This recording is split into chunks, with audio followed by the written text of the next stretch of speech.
Welcome everybody to episode 7 of Geeks Reviews. I'm your host Ray. Unfortunately, Taylor is off on a business, not a business trip, a fishing trip, so he won't be able to join us today. Well, anyway, let's get started off. Starting with spoilers or spoilers warning. So pretty much the usual. Each podcast is gonna be filled with spoilers. This is no exception. So from this point on, spoilers ahead. Thank you for listening then. Anyway, starting things off, I want to talk about the DC shows that's in CW. And I want to rank them in a specific order from in their season premieres of this past fall. They came out last October, so I wanna give my personal opinions of the shows uh, while they're still fresh, since DC's uh, Crisis on Infinite Earths is coming out this pretty much next month, December 8th, and they released the first teaser trailer earlier this day, November 10th. Kicking things off with number 5 is Batwoman. Uh, it's okay. It's not a bad show. It's not a good show either. Starting it off with something weak. The interactions between Kate and Sophie is pretty lackluster and awkward. So they could have invested in more Alice and Kate uh, interactions. I actually like their chemistry together. They're pretty good. Um, the compare and contrast between one of them, each of them, were pretty good. Um, Fighting, it's on par. I would say I, I would say Arrow is still far superior in terms of fighting styles. Sorry, allergies, man. Come on. Okay, so pretty much fighting style superior is Arrow, but this one is pretty much amazing. Pretty good as well. The use of gadgets is still in play. They had an episode where they talked about how Batman's boomerangs, batarangs, uh, feels different than Cassandra, compared to Kate Kane's style, and how it didn't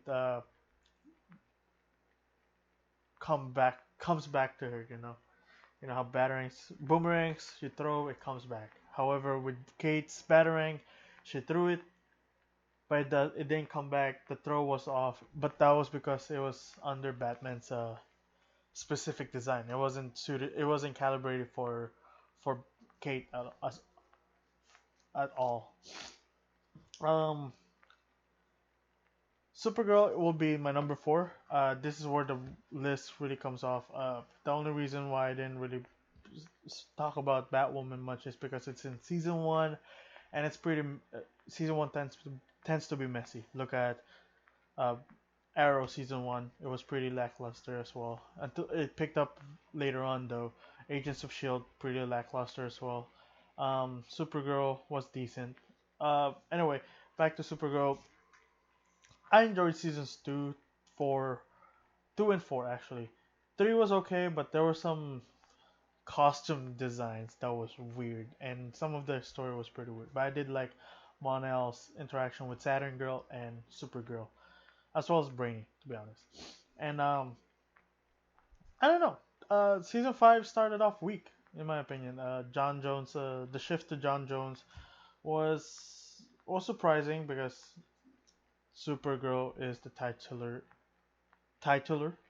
titular, the title character. So hopefully it shifts back to her and not just Car Danvers. I like that they're more political, but it can be a good thing or a bad thing, and a bad thing. So I just want them to focus properly on the stories rather than making a statement.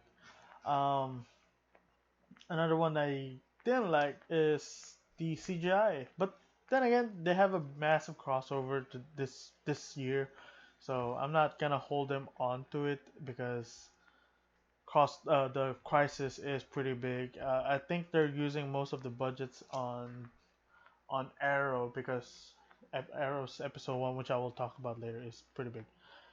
Um, anyway, so far it's more of a take on people with technology.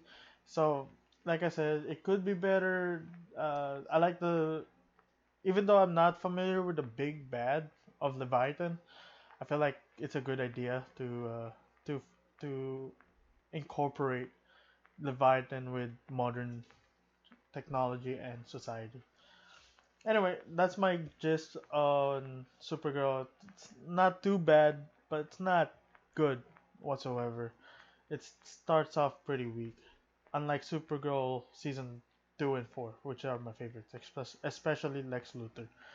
Um, Up to the number 3 spot, I have the Flash.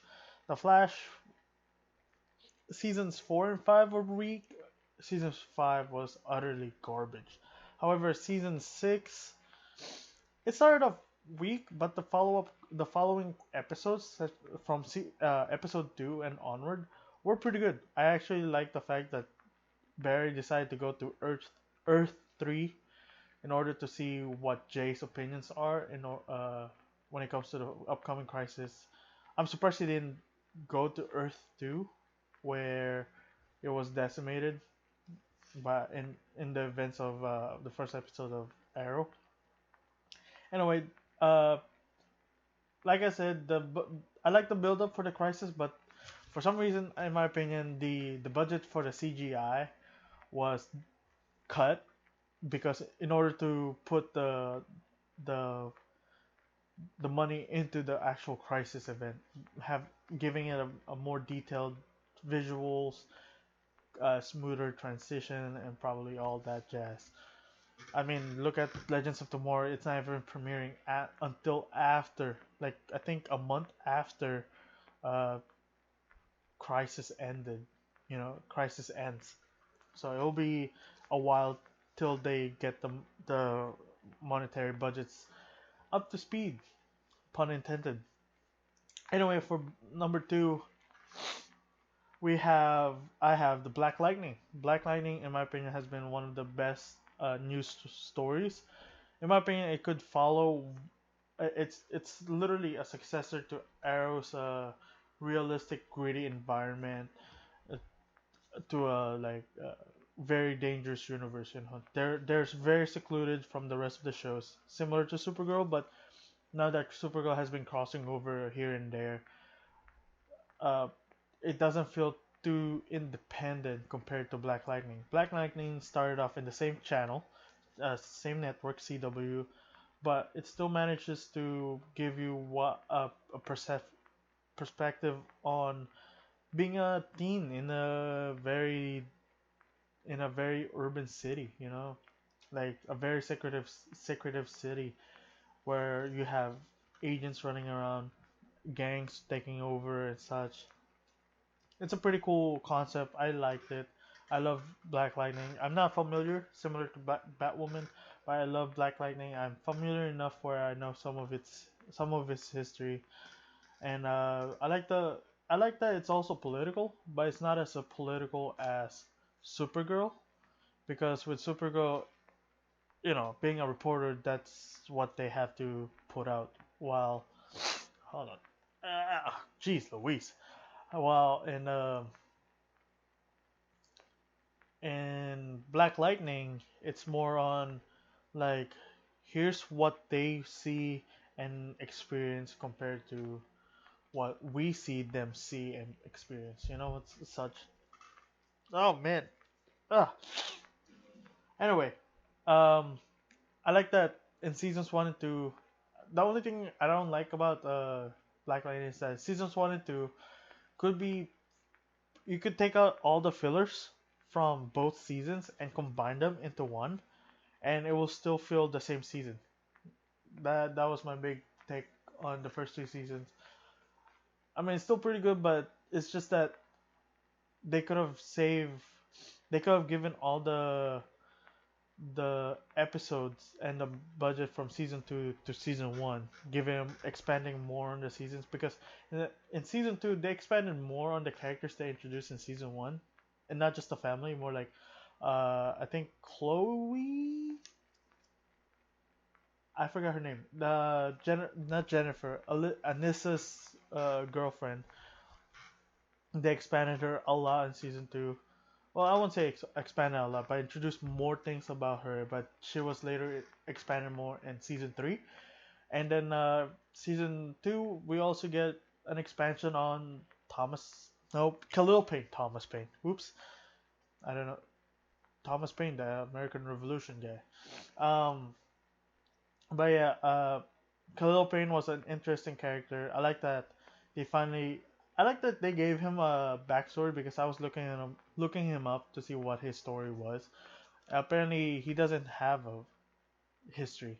I like that they in season three they took that. They even though they gave him a backstory and how he connects back to Black Lightning, I like that in season three they cut all that off and gave him like for him personally, like and just giving him a straight history reboot, a very soft reboot of the character, just by mind wiping him and just giving him the name Painkiller Kill Painter, wow, Painkiller and his original darts and poison grabs. I think it was poison.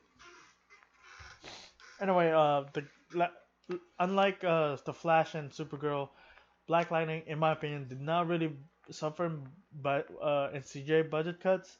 The CGI is still there. The lightning still feels and looks real. The only thing that really bothered me is that whenever Jennifer flies, except for was it last episode, I believe, or the episode before, pretty much she flew up, she was flying, and it just didn't look as good as Supergirl's flying, you know. I mean, sure, one could explain that she's a rookie or noob in flying, but for a show that didn't really suffer in budget cuts, it was pretty rough in visual. Anyway, in my number one spot will be Gotham. Arrow. Gotham is not even the same network. Arrow takes the number one cake, the number one cake because like I said earlier, episode one started off amazing, giving us a very respectful episode. No, what was it? Respectful commemoration of the first season by introducing us back to the undertaking of the Glades with a Merlin. To be honest, except it's not Malcolm Merlin, it's Tommy Merlin being the Black Archer this time, and I like that at the end of the episode we see how terrible the how terrible the what you call it, this crisis that's coming up, and you just see Moira, uh, Dinah, Tommy, Wild Dog. I forgot. No, not Curtis.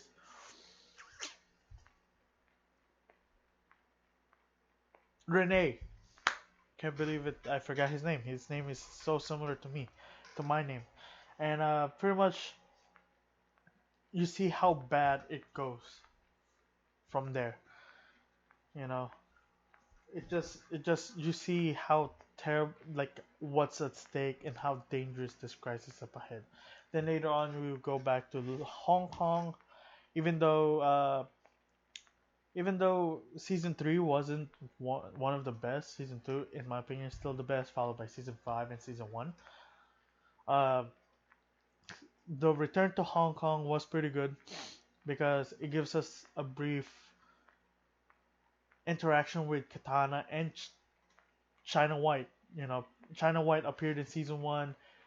Katana appeared in season three, and seeing China White again was pretty cool because I believe the last time you see her was, I think it was seven. I think it was seven when she first appeared.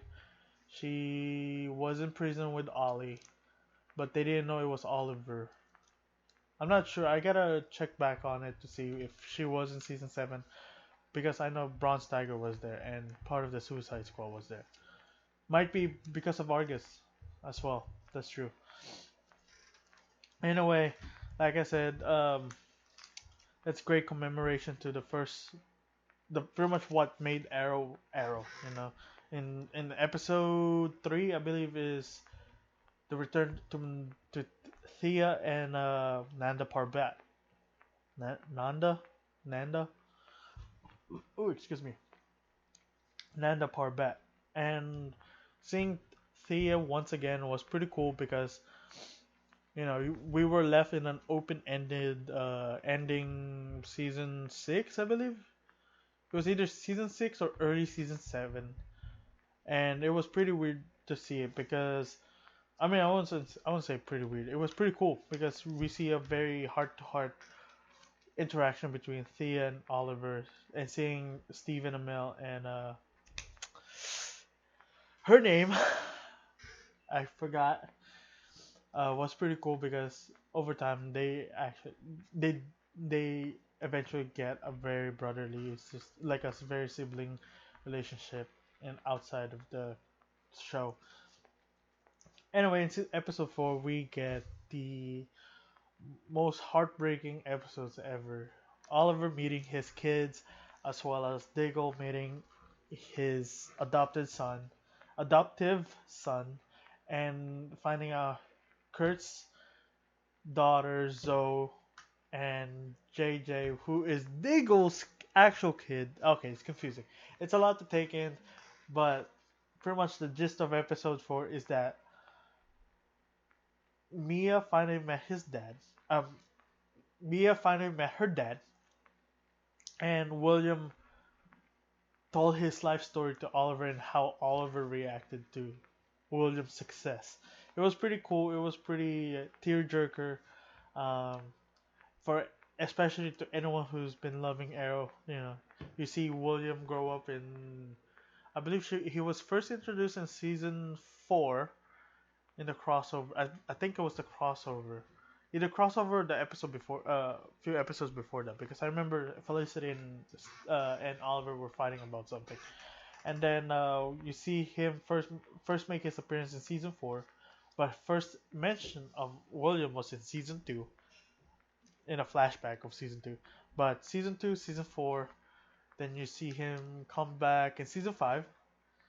Then season 6 and season 7 was the season were the seasons that you see him actually grow up, be what his father want him to be, how Felicity plays into his life. So seeing William be a successful billionaire was pretty cool, and it was a pretty cool interaction between them because Stephen Amell being a father, actually feeling a fatherly emotion in front of his on-screen son.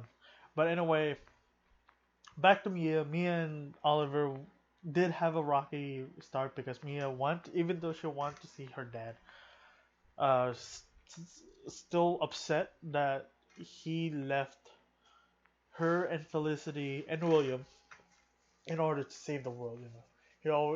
She pointed out a good point as well. Anyway, their talk was pretty cool. I want to see more as Oliver shapes her to be a better character. Because to be honest, I'm not a big fan of Mia Queen. I feel like she tries too hard to be hardcore. Anyway, to Diggle, Diggle has 2 kids apparently. JJ, whom we know is his biological son, and we have Connor Hawk, which is an adoptive son from Bronze Tiger, surprisingly enough, and hilariously enough, it's the same actor who portrayed Connor Hawk in Legends of Tomorrow, 2014, I believe. But yeah, it was pretty cool. It was pretty cool to see that, and then I love how Diggle nearly broke down that finding out that his son became a part of the Deathstroke gang because of what Connor or what happened to their family. I also love how Renee literally tries to spend as much time as he can with Zoe because, in my opinion, even though I don't care for the future characters, the future Team Flash (FTA), future Team Flash, uh, uh I said it 3 times, 2 times, twice. Future Team Arrow. Even though I don't care for them, even I like the old team. You know, seeing Renee, hearing that he's gonna be a corrupt politician and get his daughter will be killed. You know that was pretty heartbreaking. There we go again. And and but yeah, it was pretty heartbreaking. And seeing Dinah hearing about canaries, the canary system was pretty cool because it gives them ears everywhere. You know, and I also love the fact that I believe it was episode 4 when they showed Dinah and what's her name, Laurel having dinner uh, at I believe it was the at the station. It was pretty cool, and hopefully we get to see a bigger relationship since they are going to start working together in a spin-off, the Canaries. So hopefully there's more, and we did see them in the future that they're gonna be working with one another in the future, like I said in season 7. Anyway, yeah, that will be it for the entire season of Arrow. So far, those are the episodes, and like I said, the character interactions between the future Team Arrow and the original Team Arrow. I won't say original. Gen the present Team Arrow was pretty cool, and how they're trying to validate that they're slowly changing the future, that they may be changing the future, but if they do, as we've seen in Flash and Legends, even though for some reason time travel in CW Arrowverse doesn't make sense, it takes if you change the future, those kids should be gone. It happened to Barry's kid Nora in season 5, but if they did, like I said, if they did change the future, Connor, Mia, and William won't be in the present time anymore. They will be disappearing, slowly fading away. But who knows? Maybe it's still bound to happen. What will ever eventually happen? But they did my extend the good times, I would say. But anyway, that's it for the Arrowverse. Uh, s- Pretty much here's a little summary of for number 5. I would put Batwoman because first it's their first season, messy interactions, not a whole lot of engaging storylines. Number 4 will be Supergirl because CGI budget cuts and a very weak intro. The first story arc was pretty weak, and and it could be better, but I'm hoping for it to be better. Like I said, number 3, The Flash. Uh, I don't know why they decided with that episode 1, but episode 2 and onward was pretty good. They could have just swapped it like in a different like episode number. Episode 2 would be episode 1, and episode 1 could be 2 or 3 or something. Anyway, number 2 will be Black Lightning. Great season 1, great season 2, and great season 3 start gives us a different perspective on the terror that's about to happen in Freeland, and the interactions are all great. Acting could work they could work on the acting a little bit better, but overall it's like one of my favorites. Arrow, big start, hoping for a big finish. So far it's been a big season. I'm really impressed by the CGI. Like I said, all the other shows other than Black Lightning and Arrow were affected by the cuts for Crisis, and Arrows. When everyone got decimated in the first episode, it was pretty cool. Like it was a smooth transition and they feel awkward. But yeah, that's pretty much wraps up the Arrowverse. Anyway, for Gotham, I watched the last two seasons. I stopped watching at the end of after watching season three. It wasn't because I thought it was bad. It's actually one of my favorite shows, one of my favorite DC shows outside, pretty much overall. It's pretty good. It's a pretty interesting take on Gotham because it's the first three seasons were about the gangs taking over. Like either the gangs or outside forces. Like in season three, it was both.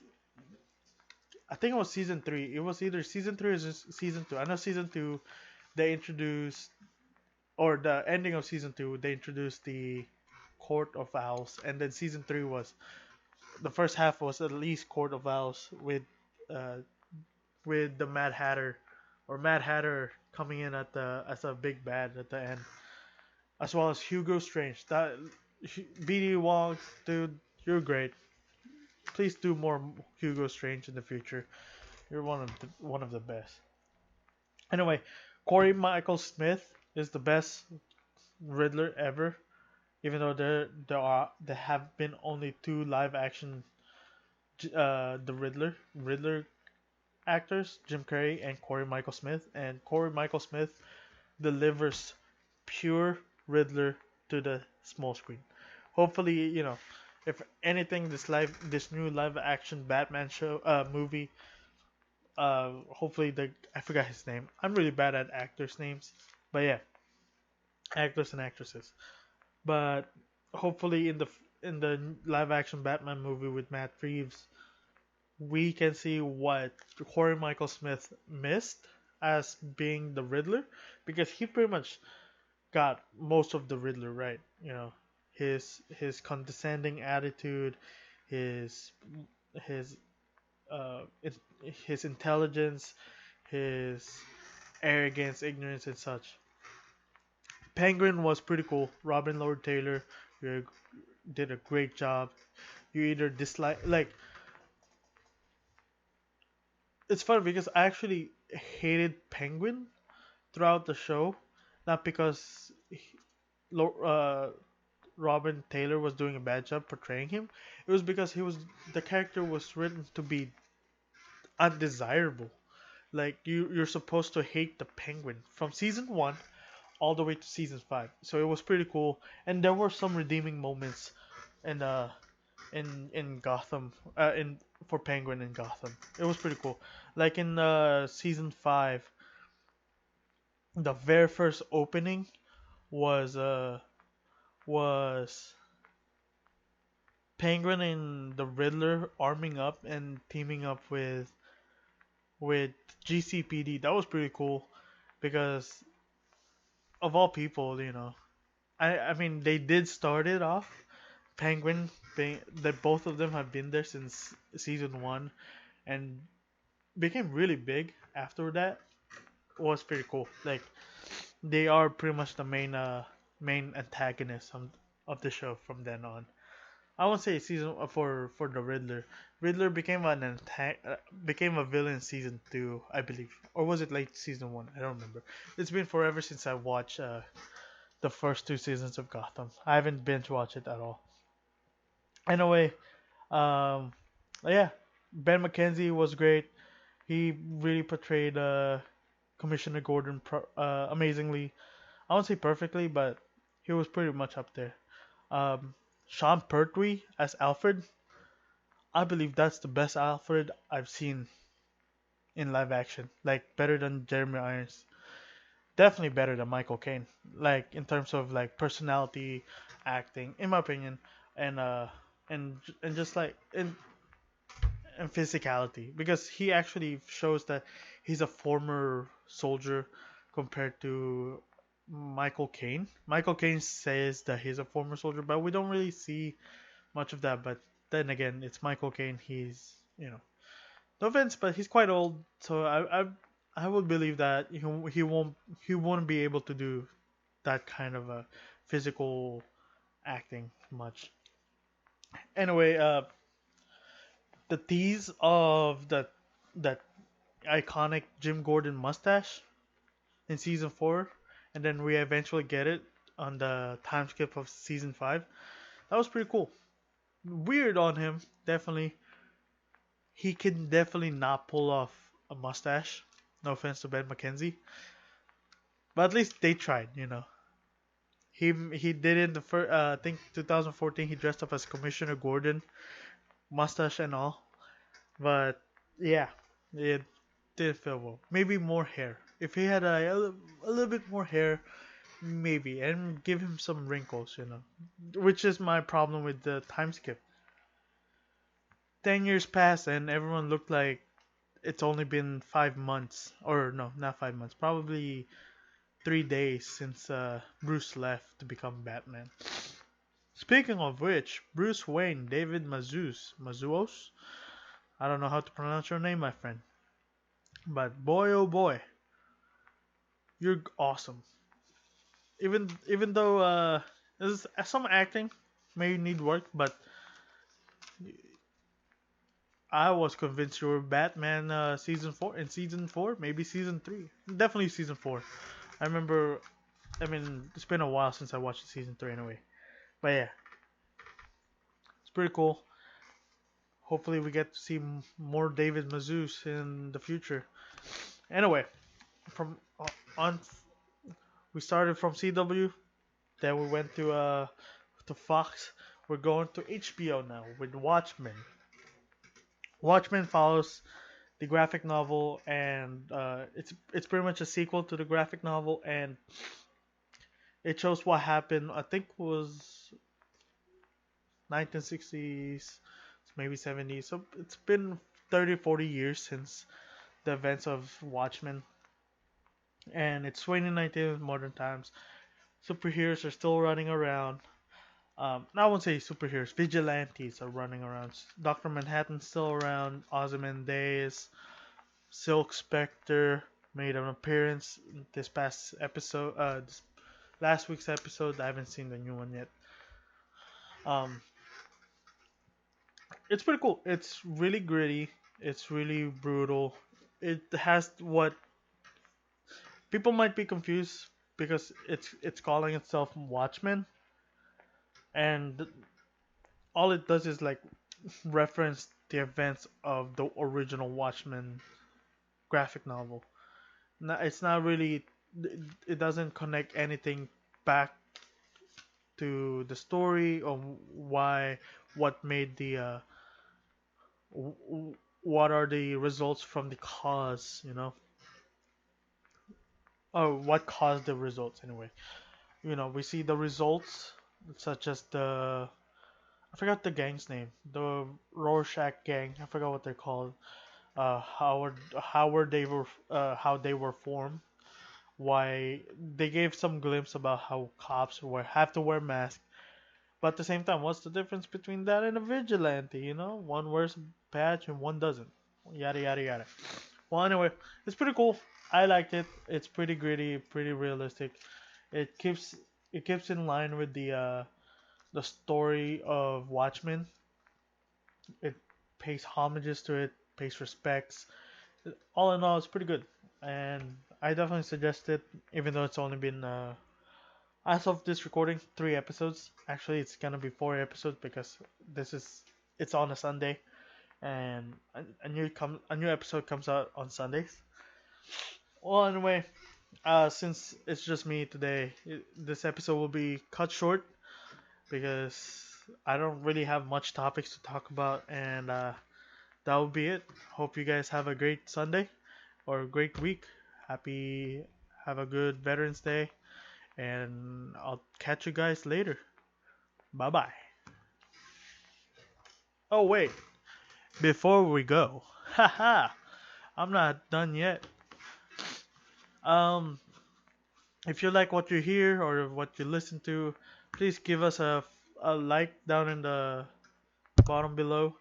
Leave us a comment at the comment section down below as well. Subscribe to the channel. Follow us on Facebook, on Instagram, on Twitter, SoundCloud, even though we don't post much there anymore. We're still working on that. You can check us out on Spotify. And but yeah, have a have a good week, and thanks for listening. Bye bye. This time for real.